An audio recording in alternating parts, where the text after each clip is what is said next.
Before destiny ever joined them, their worlds could not have been more different.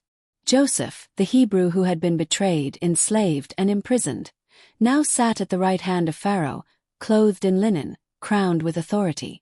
And Asenath, the daughter of Potiphar, high priest of Egypt, was a woman born into luxury, worshipped by servants, surrounded by idols of gold and stone. One carried the scars of pain, the other the pride of privilege. Yet heaven was preparing a meeting that would change them both forever. Asenath had heard the stories of the Hebrew slave who interpreted Pharaoh's dream, of the famine that would come, and of the man who rose from chains to command a nation. She admired Joseph's wisdom but despised his God. Her gods were visible, statues she could touch. His God was invisible, mysterious, and unlike any she had ever known. But curiosity began to stir in her heart. Who was this man whose God could reveal the secrets of kings? Who was this Joseph who served a deity greater than all of Egypt? When Pharaoh announced that Joseph would marry Asenath, she was stunned. A Hebrew, a foreigner, a man who bowed to no idol. She wanted to refuse, but something inside her whispered, "This union is not of men. It is of God." The first time she saw Joseph, she was overwhelmed. There was something in his eyes, a quiet strength, a light that no crown could imitate. He spoke with humility yet carried authority that came not from throne or bloodline, but from heaven itself.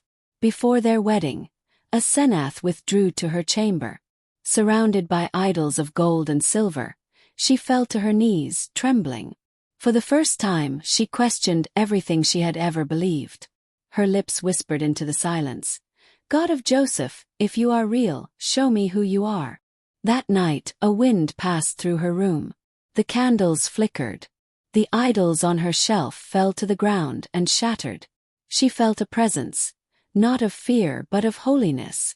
And in that moment, her heart broke open. The woman who once worshipped many gods found herself bowing to the one she could not see. She wept until dawn, and when the sun rose over Egypt, Asenath was no longer the same.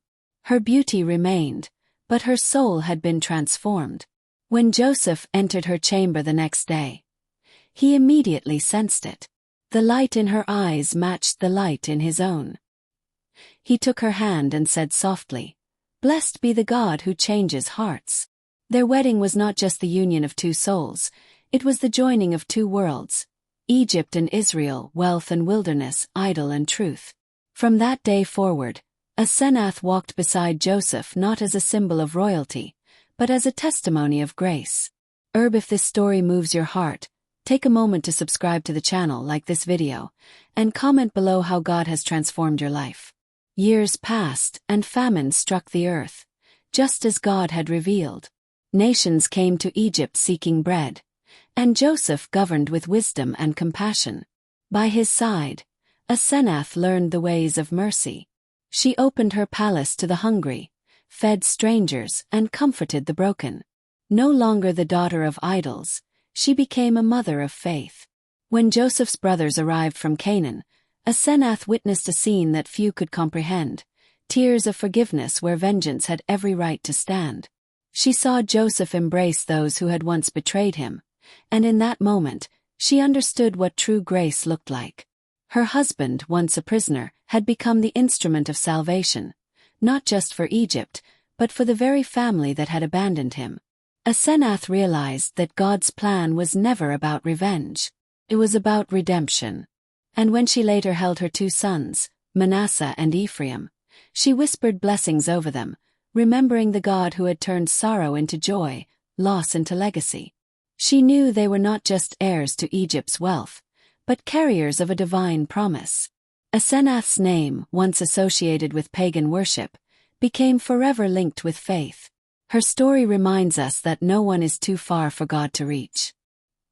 He can enter the palaces of kings and the hearts of those who never knew his name.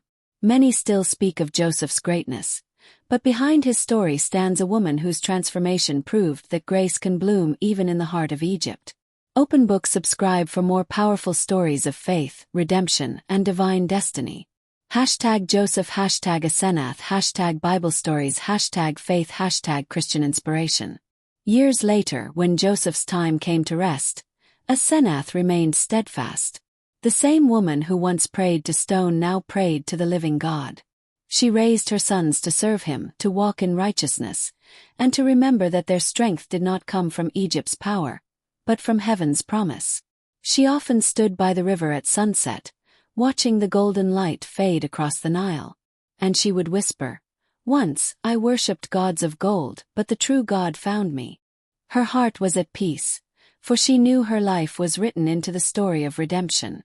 She had become living proof that God's grace can turn even the proudest heart into a vessel of love. And though her name may fade from the scrolls of history, heaven remembers her as the woman who turned from darkness to light. Sparkles Asenath and Joseph, two souls from different worlds, united not by chance, but by the eternal design of a faithful God. Speech balloon. If this story inspired you, don't forget to like, comment, and subscribe to support this mission of bringing the Word of God to life through powerful storytelling. Your engagement helps us reach more hearts with the timeless truth of faith, forgiveness, and grace. Hashtag Bible stories, hashtag faith, hashtag Christian motivation, hashtag Asenath, hashtag Joseph, hashtag God's plan.